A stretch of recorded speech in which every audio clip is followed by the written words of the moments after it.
No niin, tervetuloa Kryptovaluutta-infon perjantai-iltapäivään.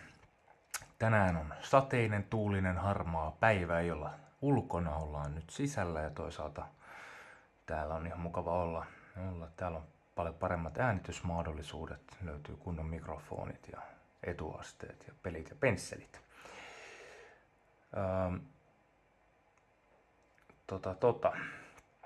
Tänään aiheena on Deep State. Tämä nyt pikkasen poikkeaa tästä kryptovaluutta ajatuksesta, mikä tietysti tässä kanavalla on pääasiallinen tarkoitus, mutta tämä kuitenkin linkittyy siis sillä tavalla hyvin vahvastikin kryptovaluutoihin, eli kuitenkin kryptovaluutoiden yksi tarkoitus on niin kuin tuhota ja olla korvaava valuuttajärjestelmä tälle nykyiselle, ja Deep State tietysti hyvin vahvasti liittyy tähän nykyiseen järjestelmään. Mennään pikkasen katsomaan, ja ensimmäisenä mä haluaisin niin kuin erotella varjohallituksen ja sitten Deep Statein, eli Shadow Government ja sitten Deep State. Ne on kaksi eri asiaa. Deep State on oikeastaan tämmöinen niin kuin pienempi ryhmittymä, joka toimii tässä varjohallituksen taustalla, ja sen niin kuin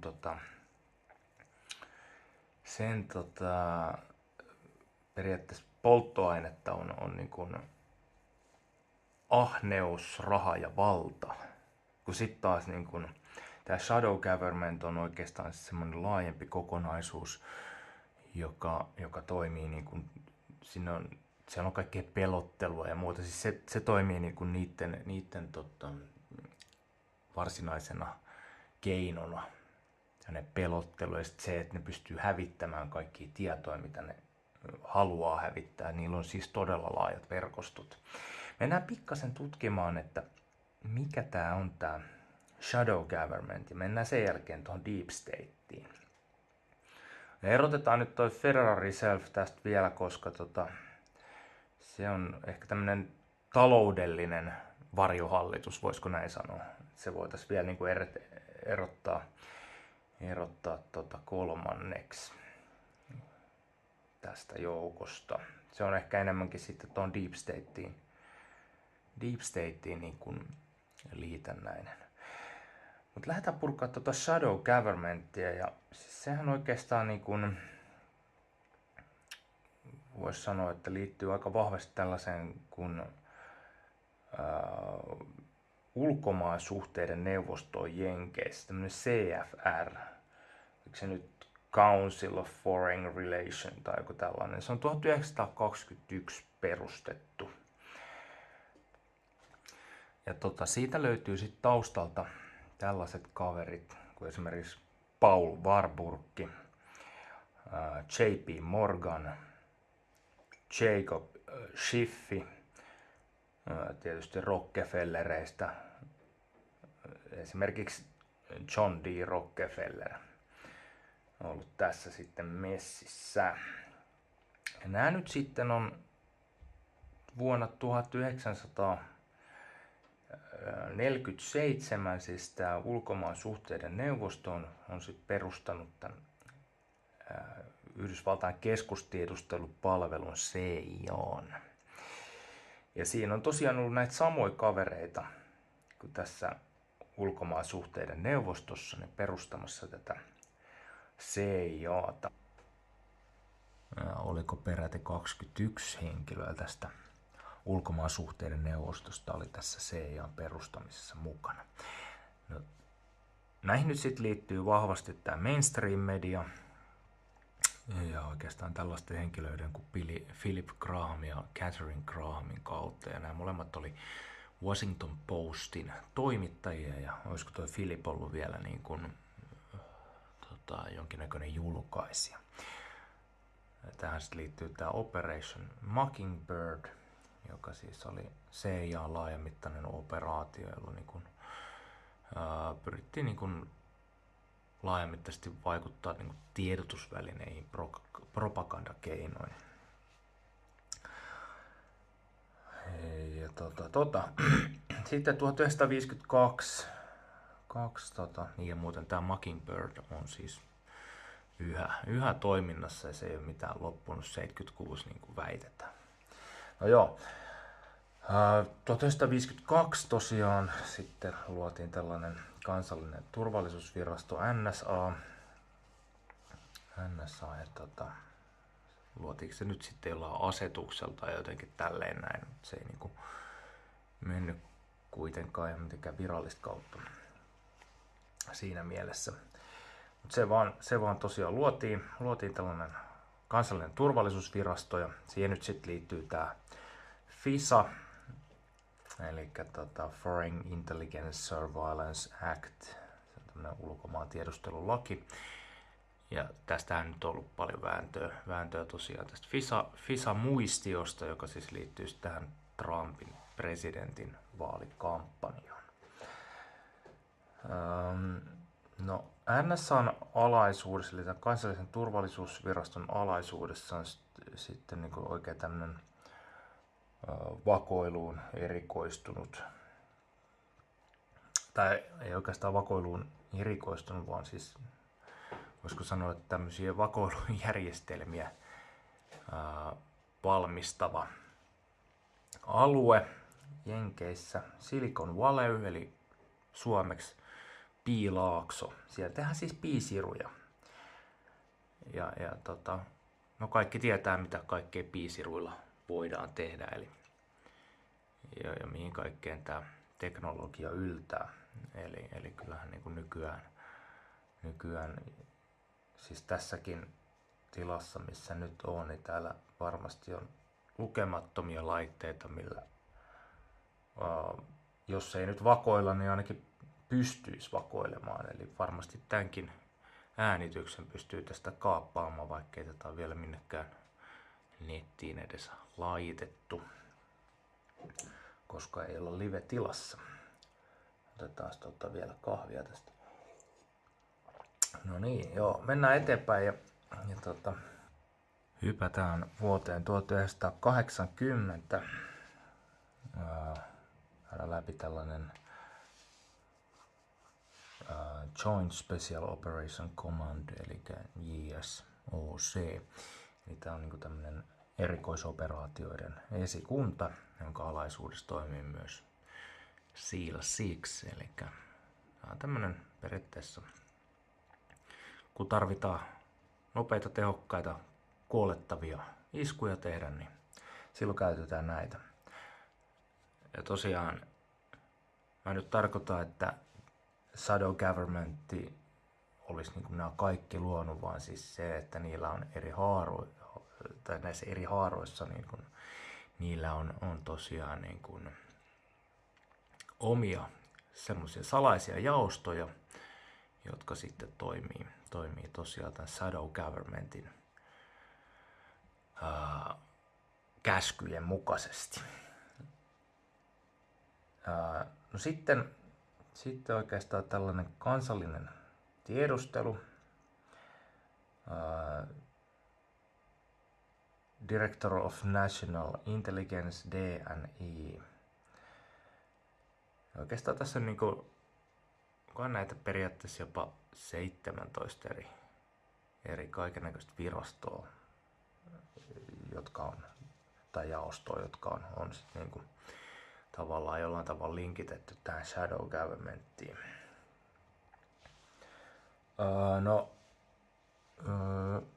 VTC-iskujen jälkeen 1911 perustettiin sitten tällainen Department of Homeland Security, eli on tämmöinen kotimaan kotimaan turvallisuudesta vastaava jaosto. Ja se on siis lyhentäältä DHS. Ja muun muassa tämän varjolla sitten esimerkiksi Hillary Clinton toimitti Libyaan. Libyaan oli tämmöinen Benghazi Case niminen juttu tosiaan. Sen avulla tosiaan rahoitettiin, tai toimitettiin oikeastaan tälle vapaalle Syyrian armeijalle aseita, että ne voi sitten sitten rauhoittaa muka tätä tilannetta täällä Syyriassa. Ja tästähän nyt sitten johtuen nimenomaan tämä vapaa Syyrian armeijahan on toiselta nimeltä ISIS. Ja ISIS nyt sitten niinku käyttää tosiaan jenkkien aseita, tankkeja, koulutettuja sotilaita, tai käytti tosiaan silloin hyväksi. En tiedä mikä siellä Isiksen tilanne on tällä hetkellä, sitä on koko ajan kukistettu. Vieläkö siellä on joitain jaostoja jäljellä siitä, mutta mä veikkaan, että se alkaa olla aika taputeltu. Mutta en mene tosiaan varmaksi sanoa, en ole tutkinut niin tarkkaan, että mikä siellä tällä hetkellä tilanne. Otetaan tähän väliin pieni breikki ja otetaan lisää kahvia. Palataan. No niin, nyt on kahvikuppi täynnä ja voidaan jatkaa. Eli tosiaan me käytiin pikkasen läpi kotimaan turvallisuuspuolta, niin tosiaan onhan Shadow Governmentilla myös ulkoministeriössä omat kaverit, eli Department of State. Sieltä sitten löytyy totta kai asevoimien tiedustelusta, eli Defense Intelligence Agencystä löytyy kaverit. Tämä oli 1961 perustettu. Sitten ja tähän liittyy muun muassa näitä kaikkia kidutuskeinoja ja muita, miksei myöskin CIA, mutta niin kuin täällä on aika diippejä juttuja tuolla Defense Intelligence Agencyssä. No sitten kaikki tietää varmasti Google Earthin ja Googlen. No siihen liittyy sitten tämmöinen kuin National Geospatial Intelligence Agency, NGA. Eli se on niin kuin tämmöinen puolustusministeriön alainen tiedustelupalvelu. Ja tosiaan se on käytännössä tuottanut Googlen ja Google Earthin. Ja millä sitten näitä, esimerkiksi Google Earth on aika tarkka, ja siis se mitä kuluttajat saa, niin sehän on ihan siis naurettava versio siitä, mikä on viranomaisilla.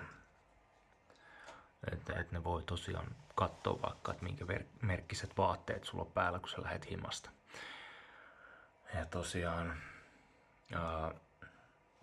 siihen oikeastaan liittyy tämä niin kuin National Reconnaissance Office, joka on siis puolustusministeriön alainen virasto kanssa. Ja niiden hallinnassa on oikeastaan satelliittiteknologia ja kaikki siis tämmöinen nanoteknologia, mikä liittyy satelliitteihin ja niin kuin sitä kautta niin kuin tiedonsaanti. Se on käsittämätöntä, mitä kaikkea niin kuin sillä saralla pystyy niin kuin tekemään. Joo. No sitten tietysti tähän varjohallitukseen hyvin vahvasti liittyy Federal Bureau of Investigation, eli tämä FBI. Tässä oli niin kuin pääpiirteittäin nyt sitten tämä Shadow Government. Eli niin kuin pikkasen saa hahmotusta, että miten laaja se on. Tämä oli pelkästään pintaraapasu, eli kyllä se oikeastaan, että jos sitä lähtisi tutkimaan tai avaamaan niin kuin näitä eri jaostojen tekemisiä, niin siitä saisi monen tunnin luennon. Mennään Deep Stateen, pintaraapastaa vähän sitäkin. Ja oikeastaan aika luontevaa, koska Deep Statein polttoainetta on raha, niin me aloitetaan siitä Federal Reserveistä, eli Yhdysvaltain keskuspankista 1913. Eli se on pakko mainita tässä. Sitähän ohjaa kansainväliset pankkiirit. Eli tämmönen niin sanottu pankkieliitti. Siinä on tosiaan Morganit ja Rothschildsit ja Rockefellerit. Näiden sukujen historiaa, jos lähtee tarkistelemaan, niin ne vie mitä ihmeellisimpiin järjestelmiin ja piireihin aina tuonne Etelä-Afrikkaan asti. No tosiaan tämä maailmanlaajuinen pankkieliitti sitten tosiaan kokoontui tämmöiselle Jekyll Islandilla ja tosiaan niin se oli vuosi 1910 ja siellä tosiaan sitten niinku päätettiin tämän globalistiset tavoitteet mielessä, että saadaan tämä maailman rahajärjestelmä haltuun, niin päätettiin tosiaan luoda tämä keskuspankki ja se tosiaan runnottiin sitten läpi tuolla 1913 kongressissa. Kaikki oli tyyliin lomilla ja niin kuin joululomilla, se oli 23. joulukuuta, niin kongressiedustajista oli jo suuri osa lomalla, kun se sitten vietiin Woodrow Wilsonin kautta läpi. No joo, eli tämä Deep State tietysti ja Federal Reserve on vahvasti toisiinsa liityksissä. Niin on myös sitten International Monetary Fund, eli tämmöinen kansainvälinen valuuttarahasto IMF, joka on luotu 1945. Samoin syytä mainita Maailmanpankki, se kuuluu vahvasti tähän, se on YK on tämmöinen erityisjärjestö myös 1945 luotu. Rahasta puheen ollen myös Wall Street ja sitä kautta Wall Street, siis sehän on niin kuin tämän valtiovarainministeriön kanssa kulkee oikeastaan käsi kädessä. Ja siellä on kaiken näköisiä ulkomaalaisia pankkitilejä Wall Streetillä ja on vahvasti Deep Stateen liityksissä. No sitten on tietysti ulkomaalaisia lobbareita, niitähän on ihan sairaasti. Sitten oikeastaan voisi tuoda nämä, koska sitten siihen liittyy niinku tämä military industrial complex, eli tämä tämmöinen sotateollinen verkosto, jonka tarkoitus on tuottaa tavaroita ja palveluita sotilaallisiin tarkoituksiin.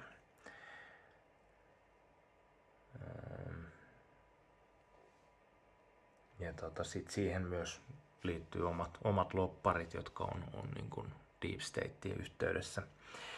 Sitten on totta kai jonkinnäköinen puolustusverkosto ja puolustuspiireissä toimivat toimijat. Sitten on tämmöinen tiedusteluverkosto ja sen omat toimijat. Eli tätä voisi melkein jaotella sen silleen, että on niin kuin tämä military industrial complex ja sitten on tällainen secret intelligence industrial complex. Eli periaatteessa on niin kuin tämä sotateollinen verkosto ja sitten tämmöinen tiedonkeruuverkosto. Ja tässä periaatteessa on tämä Deep State. Sitten siihen Deep Stateen tietysti liittyy, sitä voitaisiin niin kuin käsitellä pikkasen vielä syvällisemmin, vaikka nyt aloitetaan siitä military industrial kompleksista. Eli tämä military industrial complex, eli tämmöinen sotateollinen verkosto tai kompleksi, niin tosiaan niin kuin sanottu, niin sen tarkoitus on tuottaa tavaroita ja palveluita sotilaallisiin tarkoituksiin ja totta kai verorahoilla, joten se kaveri, joka siellä niin sanotusti istuu korkeimmalla pallilla, niin se on silloin yhtymäkohta verohallintoon. Tämä on tämmöinen kuin Lockheed Martin. Eli silloin tosiaan tuohon IRS, mikä se oli, Revenue Service, taisi olla se englanninkielinen nimi, mutta IRS se joka tapauksessa on. No sillähän nyt sitten tietysti, kunhan ne sen vuosittaiset kustannukset joku 1 triljoona, siis se on jotain ihan jäätävää. Ja silloin yhtymäkohtia nyt sitten eri yrityksiin, muun muassa sitten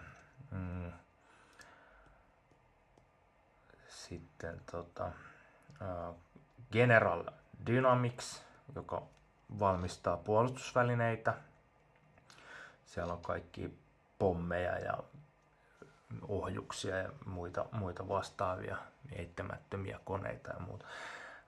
Sitten tämmöinen kuin Rautheon, se on sotateollisuus tai sotateollisuuden tämmöinen yritys, joka siis valmistaa kaikkia sotavälineitä. Se oli joku ruotsalaistutkimuksen mukaan, oliko 2013, niin maailman 4. suurin sotateollisuuden yritys. Sitten Boeing, joka valmistaa siviili- ja sotilaskoneita. Sitten Northrop Grumman, sehän on tietysti ilmailu ja avaruus sekä tietysti puolustusväline teollisuuden yritys. Ja sitten tämä Booz Allen Hamilton, joka on sitten oikeastaan tämmöinen niin kuin hallintoon ja sitten konsultointiin keskittynyt, niin ja tietysti suunnitteluun. Niin se mun mielestä vielä suunnitteleekin näitä jotain. Eli se niin kuin antaa käytännössä valtiovirastoille, näille haaroille, niin suunnitelma-apua ja konsultointia. Se on Virginiassa sen päätoimipiste. Niin kuin on sitten myös tässä CACI:ssä, joka nyt sitten liittyy tähän Secret Intelligence Industrial Complexiin, mistä kun jaoteltiin pikkasen että Deep Statein on tätä Military Industrial Complexia ja sitten on tätä tiedonkeruuverkostoa, niin tämä CACI on IT-alan yritys, jolla on myös Virginiassa sitten toimipiste. No mitäs muita sitten tässä, eli toi Military Industrial Complex oli käytännössä niin kuin pääpiirteissään tossa, eli siinä oli nämä yritykset. Mutta sitten tässä tiedonkeruupuolella niin tosiaan tämä CACI ja sitten sellainen kuin CSRA, joka on myös industrial tai niin kuin IT-alan firma ja tosiaan näille shadow governmentin haaroille tuottaa teknologiaa, tietoteknologiaa ja niin poispäin. Se on General Dynamics Information Technologian tai tämän nimisen yrityksen niin kuin tytäryhtiö vuodesta 2018, oliko helmikuusta, tammi-maaliskuun, jossain siinä keväällä se tosiaan niin kuin, siirtyi sen alaisuuteen. Toki tämä Booz Allen Hamilton liittyy myös tähän sektoriin, eli tämä Virginiassa oleva hallintoa, konsultointia ja suunnittelua hallinnoiva yritys. No sitten tämmöinen kuin Leido Holdings. Ja tämä nyt sitten liittyy tähän Lockheed Martiniin kanssa, tämä Leido Holdings. Tämä Leido Holdings on tietysti tullut, sen alkuperäinen nimi oli tämmöinen kuin Science Application International Corporation, eli SAIC, joka on kyberturvallisuuteen, IT-teknologiaan ja muihin digipalveluihin erikoistunut firma. Mielestäni siis niin kuin, sillä on edelleenkin sivut olemassa, eli ilmeisesti se on edelleenkin toiminnassa ja tämä Leido Holdings on siitä erkaantunut ja siitä on tullut oma. Se on tämmöinen puolustus- ja IT- ja ilmailu sekä biolääketieteen yritys. Eli siis tässä niinku pääpiirteittäin, että miten laajalle tämä on levittäytynyt tämä järjestelmä ja minkälaisia eri jaostoja ja eri firmoja yhteyksiä näillä on. Ja siis niin kuin nyt kun näitä rupeaa katselemaan, niin jokaisessa on niin kuin työntekijöitäkin jo pelkästään aivan sairaasti. Et esimerkiksi tuossa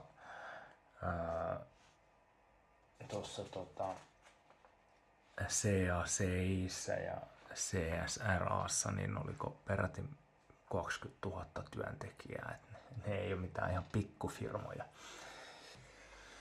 Joo, vois melkein raapasta vielä pikkasen CIA:ta, eli mikä se on.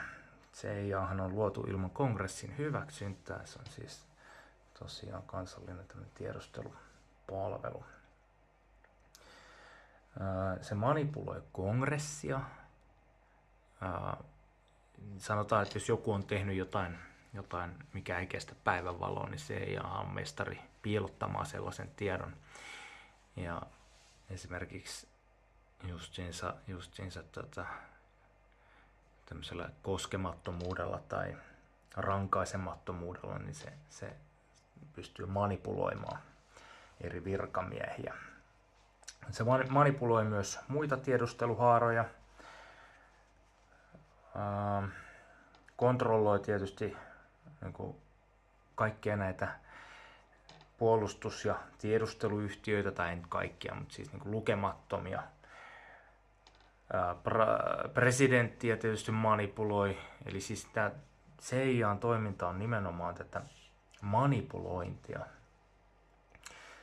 ja kiristystä ja just tämmöistä. Ja sillähän on myös mahdollisuus aloittaa sotia ja siis kidutukset, kaikki tällaiset kuuluu CIA:n toimintaan ja niillä on miehittämättömiä lennokkeja ja lukuisia kaappauksia niin kuin ympäri maailmaa ja lavastettuja hyökkäyksiä. Esimerkiksi Italiassa tämä punaisten prikaatien terrori, se 1969 ja 1988 välillä, jossa kuoli